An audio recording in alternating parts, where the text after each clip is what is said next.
Jain cadets, आज हमारे crash course का 8वां दिन है, 8th डे। और आज हम कवर करने वाले हैं NIC यानी कि नेशनल इंटीग्रेशन एंड अवेयरनेस। तो कैडेट्स, आप सभी को पता ही होगा कि हमारे NCC गुरु यूट्यूब चैनल पे 10 दिन का क्रैश कोर्स चल रहा है, जो कि हमारे 3 तारीख से शुरू हुआ था। तो कैडेट्स, आज का जो हमारा टॉपिक है वो है नेशनल इंटीग्रेशन एंड अवेयरनेस। तो इसके बारे में आज हम चर्चा करने वाले हैं।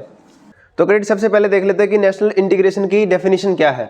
According to the definition, national integration means a feeling of togetherness, यानी कि सबका साथ रहना and the unity.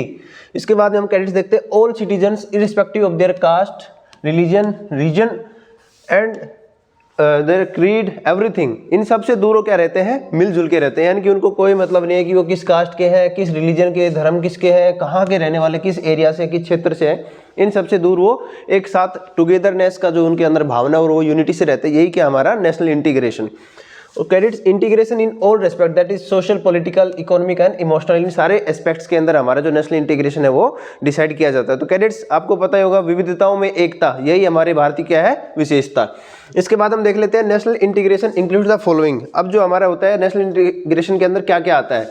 Cultural integration, यानी कि हमारे देश के अंदर अलग अलग जो कल्चर है, अलग अलग रीजन के अलग अलग जो सांस्कृतिक जो कार्यक्रम होते हैं, संस्कृति होती है, उन सबको हम क्या करते हैं, रेस्पेक्ट करते हैं और सब उसको अपनाते हैं और उनको जो है सीखने की कोशिश करते हैं। तो ये हमारा क्या हो गया, national integration in the cultural integration. Next हमारे पास में आता है इकोनॉमिक इंटीग्रेशन, यानी कि दो देश की जो इकोनॉमी है उसके अंदर कैसे इंटीग्रेशन हो सकता है। इसके अंदर कुछ एस्पेक्ट्स आते हैं कैडेट्स। अनएम्प्लॉयमेंट, जो कि हमारे पास में क्या है, जैसे बहुत सारे लोग अनएम्प्लॉयड है, ठीक है।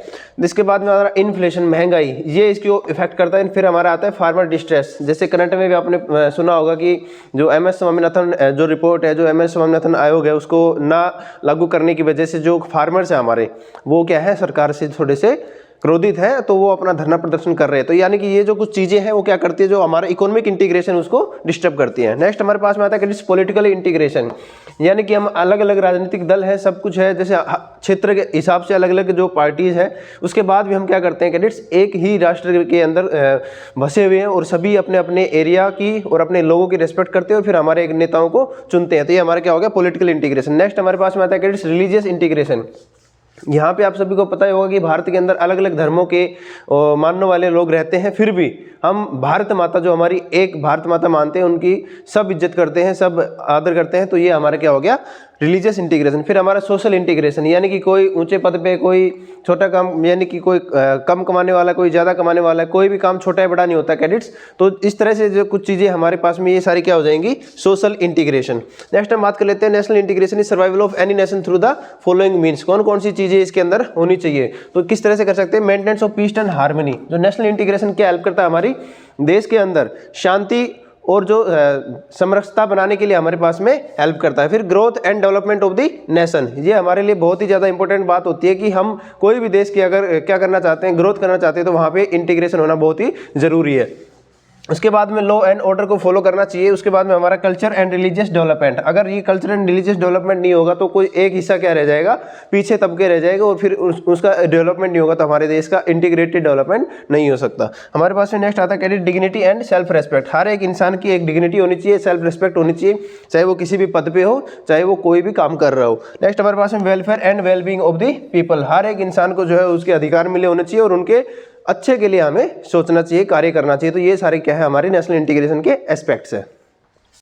अब कैडेट्स, हम बात कर लेते हैं कि कौन कौन से ऐसे पहलू हैं जो कि नेशनल इंटीग्रेशन को डिस्टर्ब करते हैं। तो इसके बाद में हम देख लेते हैं कैडेट्स, हमारे पास में जैसे कल्चरल एस्पेक्ट्स है, यानी कि अलग अलग जो संस्कृति है लोगों की, बहुत सी बार क्या होता है वो मेल नहीं खा पाते और एक दूसरे को एक्सेप्ट नहीं कर पाते, इससे हमारे क्या होता है, ये राइट्स वगैरह हो जाते हैं। फिर हमारे पॉलिटिकल मोटिव्स, बहुत सारी जैसे पॉलिटिकल पार्टी जैसी है कि वो क्या करती है, धर्म के नाम पे, जाति के नाम पे, इन सब पे क्या है, वो अपना जो चुनावी जुमले अपने बनाती है और इससे क्या होता है, हमारे पास में जो नेशनल इंटीग्रेशन है वो डिस्टर्ब होता है। नेक्स्ट हमारे पास में लैक ऑफ एजुकेशन, यानी कि लोगों के अंदर वो शिक्षा ही नहीं है, कि उन्हें यही नहीं पता कि क्या सही और क्या गलत है, इससे भी हमारे पास में नेशनल इंटीग्रेशन डिस्टर्ब होता है। फिर कम्युनलिज्म, यानी कि कुछ कम्युनिटीज होते हैं, जैसे कम्युनिस्ट वगैरह, आपने सुना होगा चाइना क्या है, कम्युनिस्ट कंट्री है। इस तरह से हमारे पास में जैसे रीजन वाइज कुछ कम्युनिटीज होती है, वो क्या करते हैं, अपने ही कुछ रूल्स वगैरह फॉलो करते हैं, इससे हमारे नेशनल इंटीग्रेशन को डिस्टर्बेंस होती है। फिर हमारा कास्टिज्म सिस्टम, रीजनलिज्म, यानी कि क्षेत्र और जाति के बेस पे भी क्या करते हैं लोग इसके अंदर डिस्टर्बेंस करते हैं। फिर हमारा लिंग्विस्टिक फेरेटिज्म, यानी कि कई बार क्या होता है, अब देखो आपको पता ही होगा कि राष्ट्र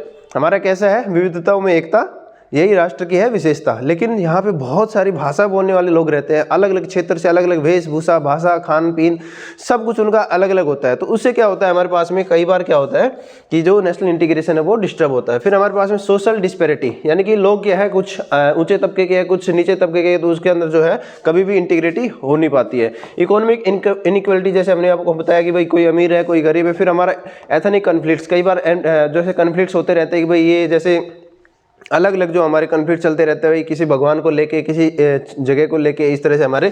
फिर हमारे ट्राइबल आइडेंटिटी, कुछ जो है हमारे ट्राइबल जो अभी वो भी मेन धारा के अंदर आना नहीं चाहते हैं, तो उनको क्या करें, नेशनल इंटीग्रेशन वहाँ पे भी हमारा डिस्टर्ब होता है।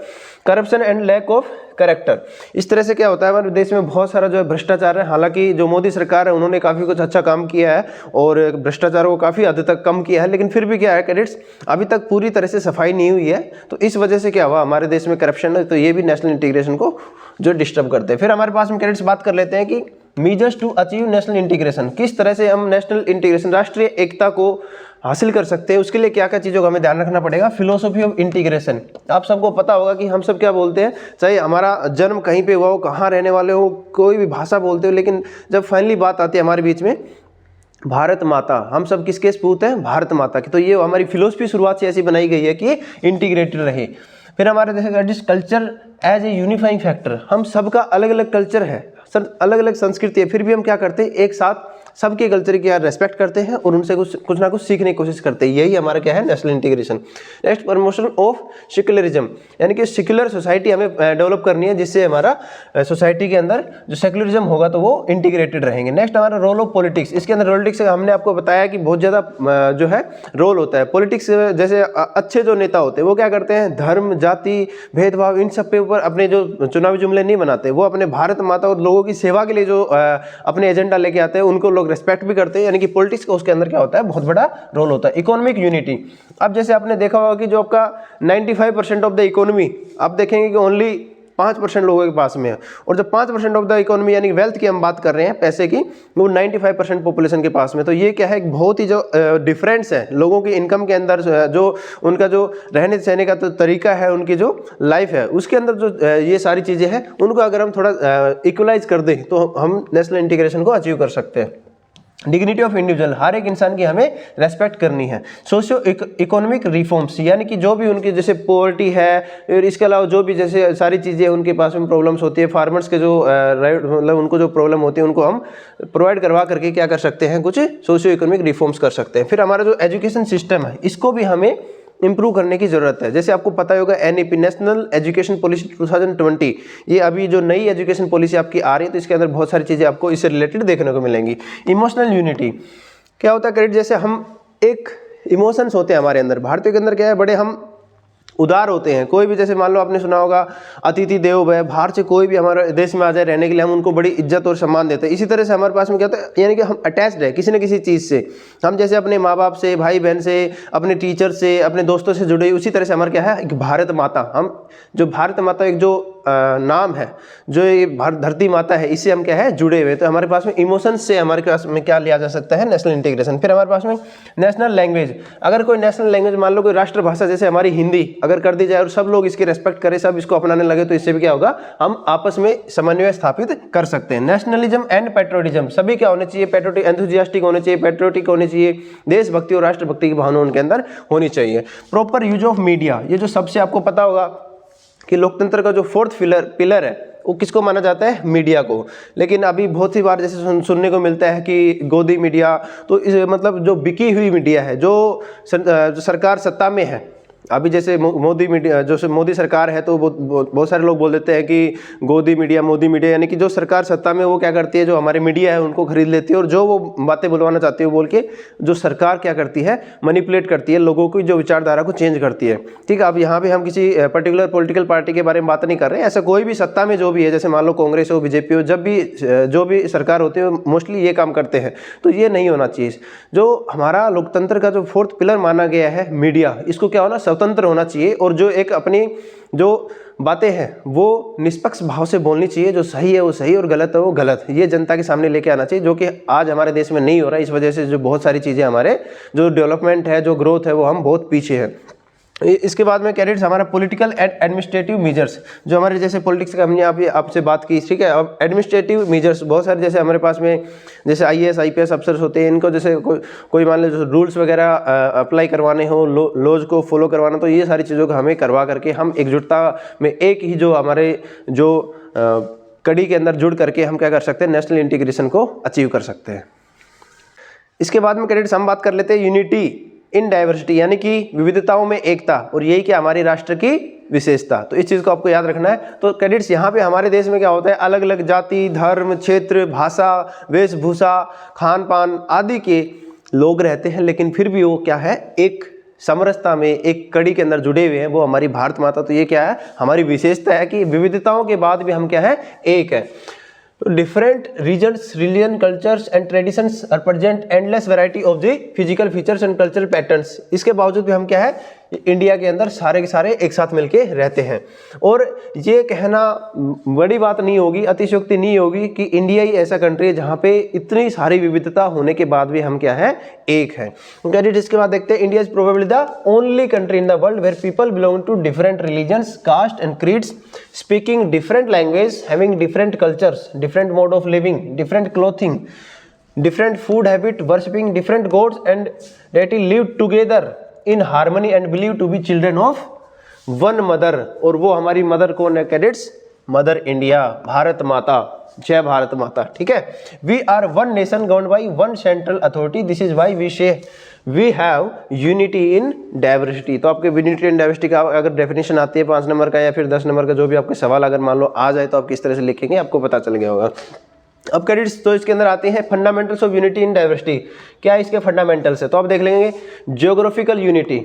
आपने देखा होगा कि कहीं पे प्लेन्स है, कहीं पे पहाड़ी क्षेत्र है, कहीं पे समतल है, मैदानी भूभाग है, वहाँ पे क्या है, हमारे जो है यूनिटी है, लोगों के अंदर अलग अलग जगह पे रहते हुए भी क्या करते हैं, एक दूसरे की इज्जत करते हैं और जुड़े हुए हैं। स्पिरिट ऑफ रिलीजियस यूनिटी, हम जैसे सभी क्या करते हैं, जैसे भगवान श्री राम का अयोध्या के अंदर जो मंदिर बना, उसके अंदर हमारे मुस्लिम भाई भी वर्शिप कर रहे हैं, पूजा पाठ कर रहे हैं, हमारे हिंदू भाई भी कर रहे हैं, सिख भाई भी कर रहे हैं, ठीक है, ईसाई भाई भी, यानी कि सब लोग, ये भगवान श्री राम सबके, यानी कि हम क्या कर रहे हैं, एक कोई जैसे भारत माता है, जैसे भगवान श्री राम है, इनकी क्या करते हैं, एक साथ जो हम पूजा करते हैं, जो मानते हैं, वो क्या हो गया हमारा स्पिरिट ऑफ रिलीजियस यूनिटी।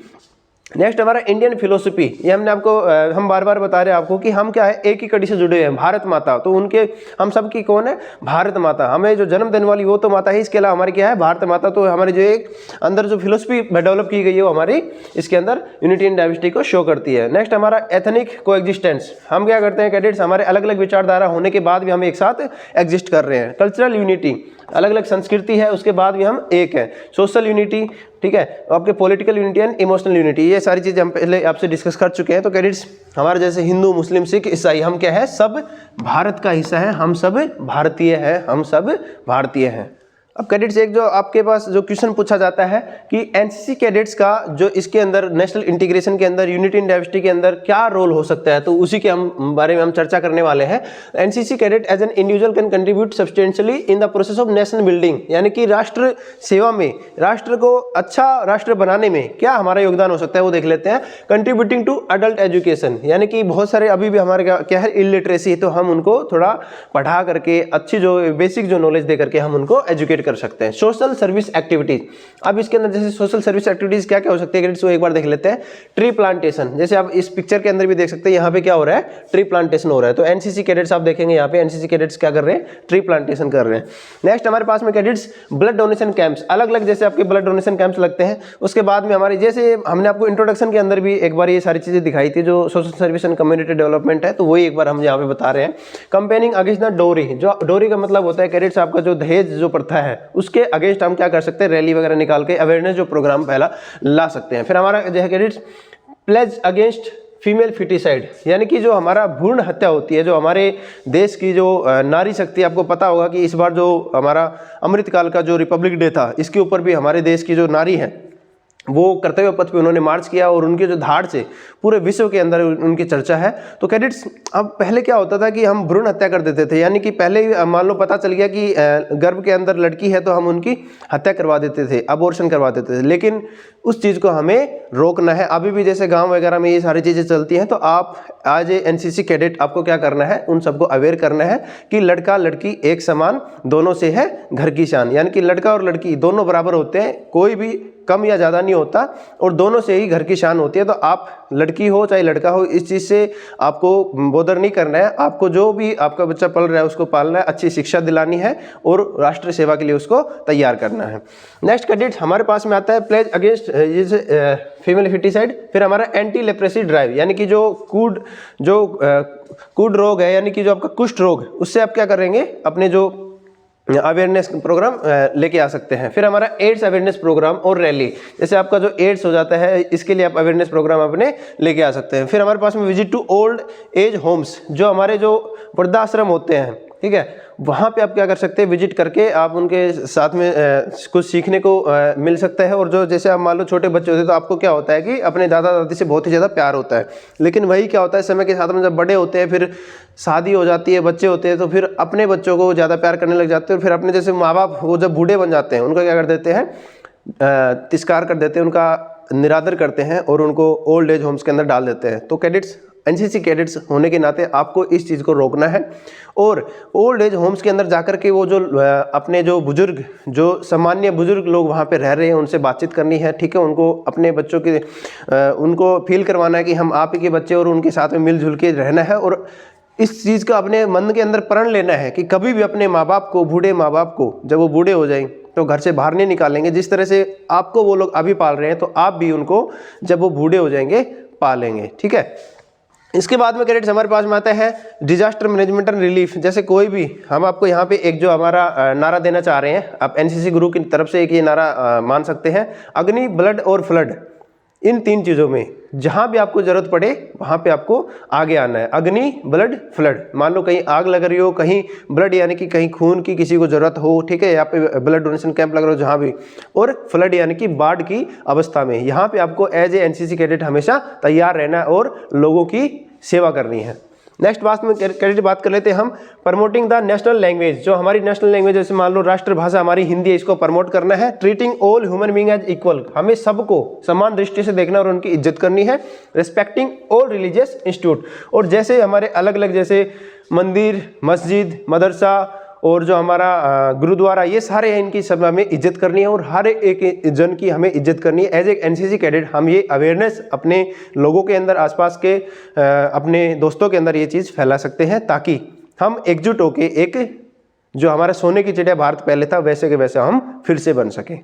इसके बाद कैडेट्स हम बात कर लेते हैं थ्रेट्स टू नेशनल सिक्योरिटी। अब यानी कि जो हमारी जो राष्ट्रीय सुरक्षा है उनको कौन कौन से नुकसान है। तो पहले हम नेशनल जो सिक्योरिटी उसकी बात कर लेते हैं, क्या होता है। तो कैडेट्स, हमारे जैसे बॉर्डर्स है, वहाँ पे हमारी जो आर्म्ड फोर्सेज है वो क्या कर रही है, हमारे देश की बॉर्डर्स की क्या कर रही है, सुरक्षा कर रही है। इसी तरह हमारे इंटरनल जो सिक्योरिटी है, यानी कि जो हमारी पैरामिलिट्री फोर्सेज है, जो स्टेट पुलिस है, वो क्या कर रही है, हमारी इंटरनल जो चीज़ें, जो सिक्योरिटी के मामले होते हैं उनको देख रेख कर रही है, उनको कंट्रोल करती है। तो इस तरह से हमारे जो इसके कौन कौन से थ्रेट्स है, कौन कौन सी इसको जो नुकसान पहुंचाते हैं वो कौन कौन सी चीज़ें है। National security is the security of country with in its border, यानी कि बॉर्डर पे भी और बॉर्डर के अंदर भी। दिस जो हमारा हो गया कैडेट्स, एक तो होता है इंटरनेशनल सिक्योरिटी, यानी कि बॉर्डर्स की बात कर रहे हैं हम, लेकिन बॉर्डर्स के अंदर जो सिक्योरिटी है उसको क्या बोलते हैं, national security. This basically implies maintenance of peace and law and order. ये आप देखेंगे कि शांति का जो है आपको माहौल बना के रखना है। अब holding sovereignty of the country with in its territory के अंदर जो सुरक्षा का ध्यान रखना, वही आपके क्या आ जाएगा, नेशनल सिक्योरिटी। तो इसके अंदर दो चीजें होती है कैडेट्स हमारे पास में, टू सेट्स ऑफ थ्रेट। एक होता है आपके पास में इंटरनल और दूसरा आपके पास में होता है एक्सटर्नल। अब इंटरनल कौन कौन सी चीजें इसको प्रभावित करती है वो देख लेते हैं। सबसे पहले हमारे पॉवर्टी, यानी कि गरीबी की वजह से क्या करते हैं लोग, बगावत कर जाते हैं, ठीक है। हमारे पास में अनएम्प्लॉयमेंट, यानी कि रोजगार की जो बेरोजगारी की जो समस्या है वो।